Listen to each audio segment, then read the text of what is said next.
សាទរសាកលវិទ្យាល័យ Belty អន្តរជាតិទទួលស្វាគមន៍វត្តមានដ៏ខ្ពង់ខ្ពស់ឯកឧត្តមហួតហៈរដ្ឋមន្ត្រីក្រសួងទេសចរបានអញ្ជើញធ្វើបទបាថកថាស្ដីពីសក្តានុពលនិងភាពធន់នៃវិស័យទេសចរកម្ពុជាជូនដល់ថ្នាក់ដឹកនាំបុគ្គលិកសាស្ត្រាចារ្យនិងនិស្សិតនៃសាកលវិទ្យាល័យ Belty អន្តរជាតិ 2,600 អង្គនាក់និងអញ្ជើញជាអធិបតីភាពក្នុងពិធីចុះអនុស្សរណៈយោគយល់ MOU រវាងសាកលវិទ្យាល័យ Belty អន្តរជាតិនិងក្រសួងទេសចរណ៍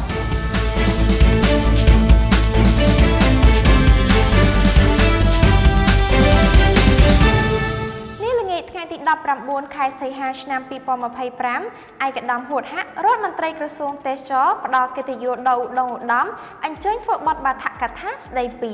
សក្តានុពលនិងភាពធន់នៃវិស័យទេសចរកម្ពុជាជូនដល់ថ្នាក់ដឹកនាំបុគ្គលិកសាស្ត្រាចារ្យនិងនិស្សិតសរុបប្រមាណ 2,600 អង្គនាក់នៅសាកលវិទ្យាល័យ Belty អន្តរជាតិទីតាំងទី2ស្ពានអាកាសចោមចៅនិងមានការចូលរួមតាមប្រព័ន្ធនិម្មិត Zoom ទៅទីតាំងទី1ទួលស្លែងផងដែរថ្លែងក្នុងពិធីដ៏មានសារៈសំខាន់នេះឯកឧត្តមហួតហៈរដ្ឋមន្ត្រីក្រសួងទេសចរបានថ្លែងនៅការកោតសរសើរនិងវិតម្លៃខ្ពស់ចំពោះភាពជាអ្នកដឹកនាំវ័យក្មេងរបស់ឯកឧត្តមសាកលវិទ្យាធិការប្រកបដោយថាមពលនិងកិច្ចខិតខំប្រឹងប្រែងព្រមជាមួយនឹងសមិទ្ធផលជាច្រើនដែលសាកលវិទ្យាល័យ Belty អន្តរជាតិសម្រេចបានជាពិសេសការបណ្ដុះបណ្ដាលធនធានមនុស្សលើមុខជំនាញសំខាន់ៗជាច្រើនរួមទាំងជំនាញនានាក្នុងវិស័យទេសចរផងដែរដែលបានចូលរួមចំណែកជាមួយរាជរដ្ឋាភិបាលក្នុងការកសាងមូលធនមនុស្សដែលជាយុវជនបន្តវេនដ៏សំខាន់សម្រាប់ខឿនការពារប្រទេសជាតិនិងជាកម្លាំងចលករដ៏សំខាន់បំផុតក្នុងការជំរុញកំណើនសេដ្ឋកិច្ចនិងការអភិវឌ្ឍប្រទេសកម្ពុជា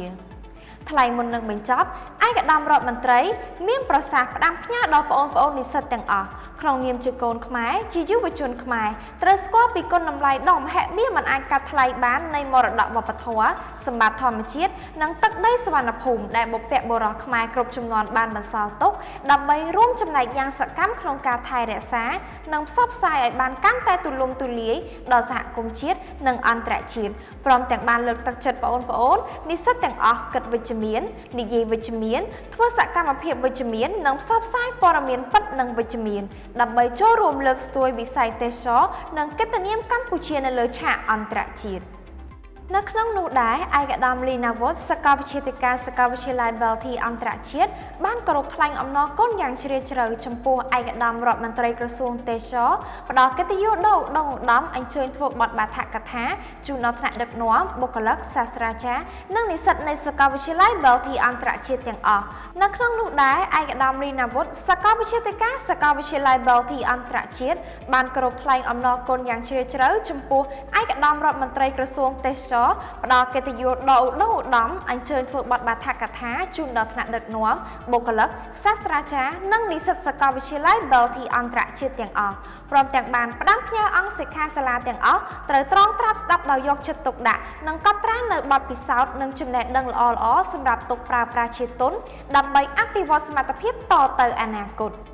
ជាមួយគ្នានេះសាកលវិទ្យាល័យ Belty អន្តរជាតិបានចុះអនុស្សរណៈយោគយល់ MOU ជាមួយក្រសួងទេសចរក្រោមអធិបតីភាពដ៏ខ្ពង់ខ្ពស់ឯកឧត្តមហួតហៈរដ្ឋមន្ត្រីក្រសួងទេសចរនិងឯកឧត្តមលីណាវុធអគ្គនាយករងនៃ Belty Group និងជាសាកលវិទ្យាធិការនៃសាកលវិទ្យាល័យ Belty អន្តរជាតិក្នុងគោលបំណងផ្លាស់ប្ដូរទស្សនកិច្ចសិក្សា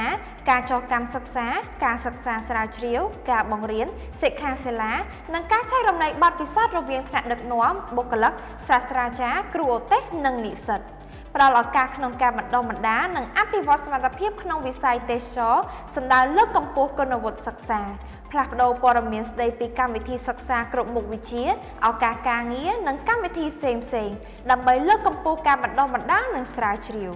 ជាទីបញ្ចប់ឯកឧត្តមរដ្ឋមន្ត្រីបានផ្ដល់កិត្តិយសអញ្ជើញថតរូបអនុស្សាវរីយ៍ជាមួយថ្នាក់ដឹកនាំសាស្ត្រាចារ្យនិងនិស្សិតដែលបានអញ្ជើញចូលរួមនាពេលនោះក្រោមបរិយាកាសរីករាយនិងស្និទ្ធស្នាលយ៉ាងក្រៃលែង